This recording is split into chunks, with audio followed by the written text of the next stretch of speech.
ევროკავშირის უფრო სჭირდება საქართველოს ვიდრე საქართველოს ევროკავშირიო. პროჭორვილ ქალს უთქვამს ერთს. ევროკავშირს საქართველოს ჭირდება იმაზე მეტად, ვიდრე შეიძლება საქართველოს ჭირდებოდეს ევროკავშირი. დიდი ხანი აღარ ვკითხულობ, ეგენი გადაობენ თუ არა. მართლა იმას ფიქრობენ თუ არა, რასაც ყრანტალებენ. აღარ მიჩნდება ინტერესი, რას ეწევიან. აღარ ვფიქრობ, რომ სიშტერით მოსდით, თორემ ასე კაიგულისანი არიანო.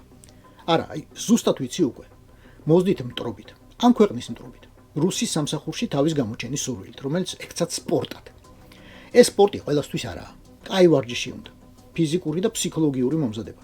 რაიმე სხვა სახეობაში ოლიმპიური ჩემპიონობა ჯერ კიდევ არ არის პირობა, რომ ამ სახეობაშიც აუცილებლად მწვერვალეს დაიწყო. მაგრამ გარანტიაა, რომ აუცილებლად კარგ მწვრთნელთან მოხვდები. კარგი განთესვით, კარგი პირობებში, კარგი პანსიონით. ახლა შეიძლება სანქციების სიაშს მოხვდე, მაგრამ ეგ ჩავთვალოთ, რომ თამდევი რისკია, როგორც მენისკია ფეხბურთელებისთვის ან ტვინის შერყევა მოკრივისთვის. კონტრაქტი თუ გიღებს, ხელს აწერ. იმიტომ რომ ალბათ ყველაზე შემოსავლიანი სპორტია.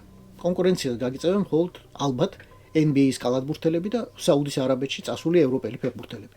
დანარჩენები ახლოსაც ვერ მოვლენ. თან სპორტის ამ სახეობას გამოარჩევს, რომ არ აქვს ასაკობრივი ზღვარი. 30 წლის რომ ხდები, თავს კი არ ანებებ პირიქით, დამწყებებიდან გადადიხარ პროფესიონალებში, იმათ ლიგაში. ამ ასაკისთვის აღარ გჭირდება უკვე დამატებითი ლუბრიკანტები. შენ თავისკანით თვითონ გამოიმუშავებს საკმარისი რაოდენობის ვაზელინს, რომ ნებისმიერ ხვრელში შეძრე, ნებისმიერის. და სხვების გასაკვირად იქ შიგნით თავისუფლად ისუნთქო, თან ყარად იდგე ორ ფეხზე, ცალზე არა, ორზე. სპორტის ამ სახეობაში ყავს 20 წლის ვარსკვლავებიცა და 70-ს გადაცილებული სენსეიებიც, რომლებმაც გასხივოსნების უმაღლეს დონეს მიაღწიეს.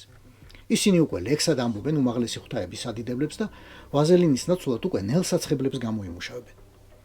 ასე გააგრძელეთ ქალბატონო მაია და ამ გასხივოსნებას თქვენც მიაღწევთ. ევროპის ლანძღვასა და ბორიას ქებაში გაგეხსნებათ ყველა ჩაკრა და ჩამოკრა.